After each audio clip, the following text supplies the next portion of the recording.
Hey everybody, today I am going to go over the 6 submissions that we had for the September Park Objectives activity for my online community, the Virtual Amusement Park.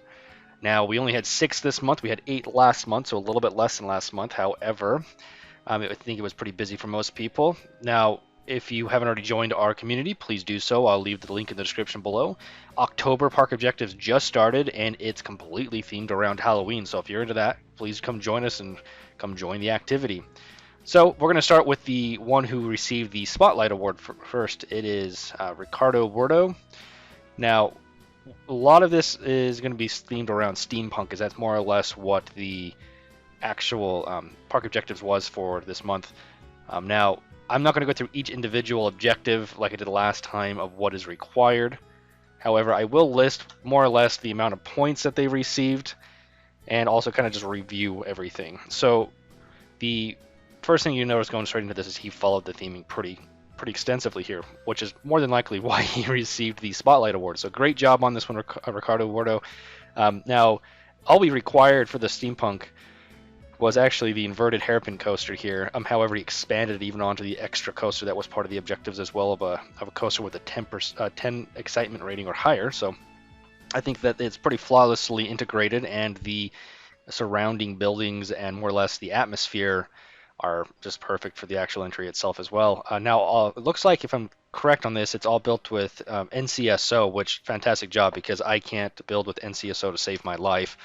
So I think you did an amazing job here. This hairpin coaster, the theming, I think is really cool, because like everything has its own like atmosphere. Like you can see that it was very meticulously crafted with all the supports and everything like that, all these extra little details and trims. The gears inside of the windows and everything is just really spectacular. So great job on that one.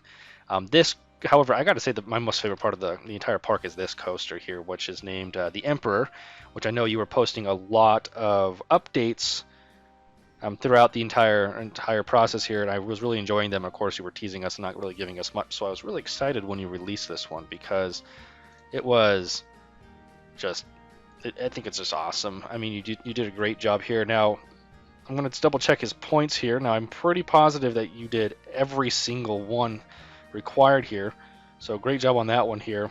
Yes, taking a look at it here, he in fact did. Looks like he did every single objective. We did. There's a food court objective in there. There is a shop install finance objective in there. There is the inverted hairpin coaster theming, as well as this coaster 10 excitement rating. It looks like the steampunk was also one itself, and then a custom plaza entrance, which is just great.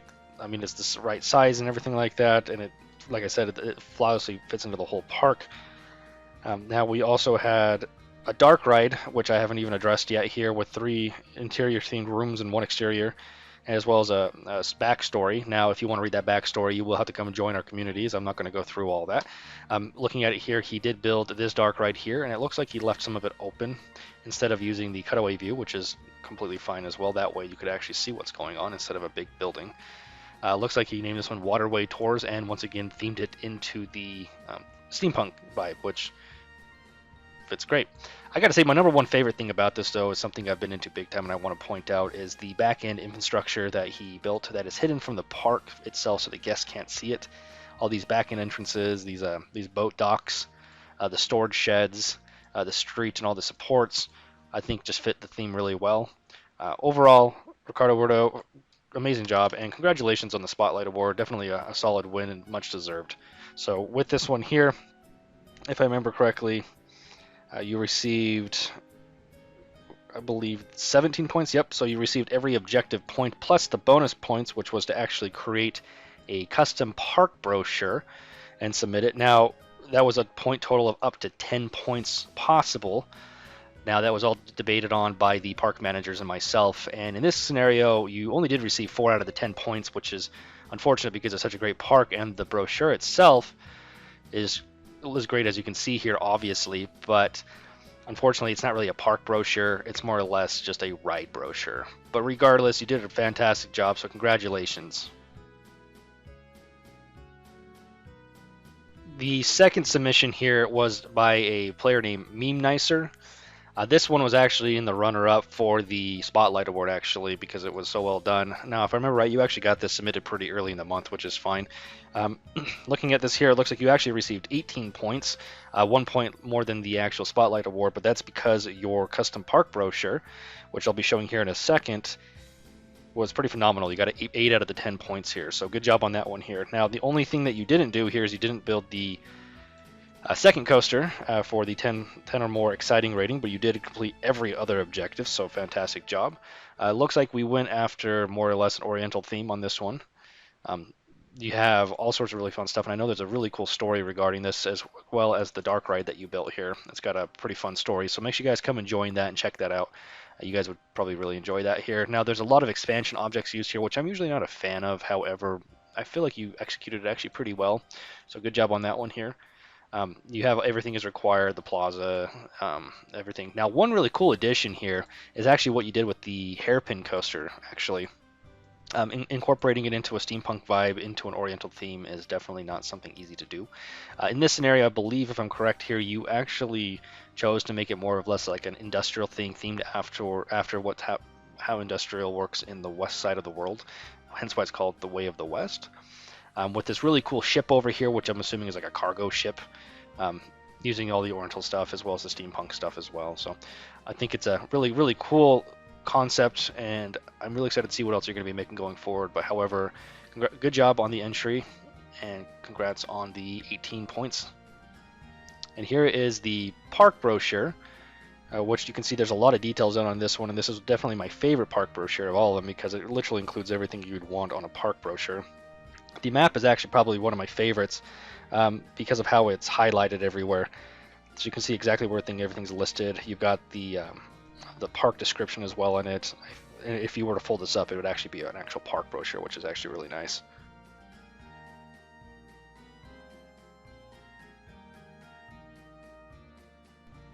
Alright, the next submission that we have is actually done by the player Lurker. In this scenario, he actually was able to retrieve 7 points for his objective entry.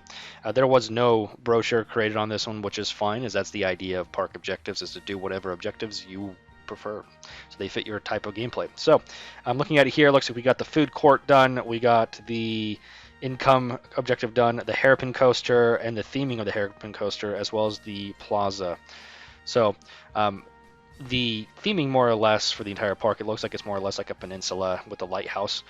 I believe he called it Lighthouse Lands for the park itself, so it fits pretty well. The structure looks like everything's built out of NCSO, which is great as well. I feel like you did a really pretty good job, and if I remember correctly, you actually incorporated your booth designer entry from our other mini game into this right here. So good job on that one here. It looks really good and fits flawlessly. These extra coasters are really cool too as well. It's unfortunate that you didn't get the 10 excitement rating bonus on those, but that's okay. The hairpin coaster right here, which was the main part of the objective, is themed steampunk, and I believe it's done pretty well. The coaster itself, it's something I'd definitely ride. It looks a little intense, but that's definitely something fun I'd like to do. So congratulations on the 7 points, and great job, Lurker. I'm excited to see what else you make in the future as well. Alright, the next entry we have is from a new player, Roy the Dragon. It looks like he completed every objective except for one, plus he didn't build or make a brochure either, so no bonus points on this one here. Looks like he did not create a dark ride, which is fine. However, the size of this park is massive and it has a ton going on with it. Looks like we have a lot of classic style gameplay here, which is great because, like I said, you are encouraged to play the way you like to play. So a lot of NCSO on the parts that are themed. Look like we have this big castle, and then we have these buildings, etc., all over the place, and these fun coasters. So looks like here's the entrance plaza area, and then the coaster. I'm trying to remember which one it was that was 10 plus. I think it's this coaster, which is honestly a little bit ridiculous, but pretty fantastic. Yep, 10 right there. So that's where that bonus came from. But yeah, no brochure unfortunately on this one, but you did receive 10 points because of the objectives completed. So if you guys want to download this park or check it out more in detail, come join our community. It'll be there ready to go. So congratulations on the 10 point and good job. Alright, and here's another entry that we actually have from player A Wild Chinks, if I said that correctly. pretty large entry from him, as typically we don't see these. Now, obviously, we haven't seen a lot of entries yet, but regardless, I think you did a pretty great job on this one here, especially with the use of NCSO once again. I'm looking at it here, if I'm correct, yep, he completed every objective. Now that includes the brochure as well, which I will show here in a moment. Looking at that here, you got 4 points for the park brochure for the quality and effort put into it. And overall, you receive 17 points towards your park position. So good job on that one here. You even included your booth designer entry into it. So congratulations on that. That's really awesome that you incorporated that. Looking at it here, I may be incorrect, but more or less the theming is these multiple islands with different themes on them. If I remember correctly, you named it Islands of Wonder. So I think that's a pretty interesting concept. Over here you have the hairpin steampunk coaster, as obviously it's themed steampunk. And then over here you even have the dark ride, which is, if I remember correctly, Hotel of Illusions, because I can't remember the story, but there is a story with it because that was a requirement. Something about a portal and I believe something evil or mystical or something like that. So pretty cool concept. I liked how you used the cars on the coaster cars on this instead of just using like the general like ghost train rides. So good job on that one here. And I will also go ahead and show the brochure here. So pretty basic brochure, as you can see. However, obviously not everybody is a graphic design artist, nor is that expected. You still put the effort into it, and that's why you got some of the points. So congratulations on getting the extra points and the total of 17 points. And the final entry that we have here is from player Dark Raider. He actually has a really fun story regarding this, and I didn't really want to go over stories on this, but I'm going to go ahead and do it. He named this one Mr. Bones Wild Park, which is basically the idea is that Mr. Bones has now acquired enough money to open his own ridiculous park, which I think is fantastic. Which, honestly, I really enjoy the park. NCSO usage again. It's kind of spaced out with a lot of excess land, but that is not a problem. Looking at it here, you did complete all objectives except for 2, as well as you didn't complete the brochure. So total points were allotted were 7 on this one. So we have the food court, we have the financial income with hairpin coaster, the theming of the hairpin coaster, and the entrance plaza. So you have a lot of extra coasters here, which is great as well. Too bad you didn't get the 10 excitement rating bonus, but that is okay. Taking a look, I'm trying to find the hairpin coaster. There it is. Theme steampunk, kind of almost like a colonial theme steampunk, which I think is pretty interesting. Called it Steamworks appropriately, so definitely one of the highlights of the park here, and I think that's pretty awesome. But regardless, good job, Dark Raider. Always excited to get an entry from you and can't wait to see what you guys get next time. Now, I've already stated here, October's park objectives have started. This one's really going to be fun, and I more than likely am going to even be joining in on it, as I love Halloween. There's a lot of really cool stuff, as you can see here in the actual park objective graphic, or scroll as I like to call it. So feel free to come join us. Like I said in the description below, you can join us. You have until the end of the month to get these submitted, and you can earn quite a bit of points this month. We're being pretty generous. So please come join us. But I hope you guys enjoyed this video, and we'll see you next time.